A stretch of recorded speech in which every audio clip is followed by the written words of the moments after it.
Dalam isu menolong saudara kita di Gaza, bolehkah kita sokong Iran dalam serangan mereka terhadap musuh Islam? Sedangkan kita tahu mereka adalah Syiah.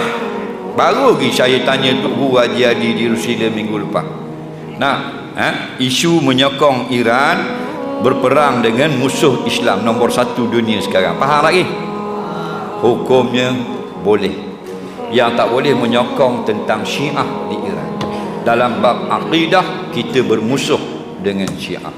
Dalam bab memerangi musuh Islam, Syiah pun tak ada masalah. Faham? Kerana ini bukan dalam bab akidah Syiah, dalam bab membantu untuk melemahkan musuh Islam. Faham lagi? Kena faham baik-baik. Kalau rumah terbakar boleh guna orang kafir, tapi kalau nak solat tak boleh imam orang kafir. Ada benda boleh, ada kala tak boleh. Kan? Ada kala boleh, ada kala tak boleh.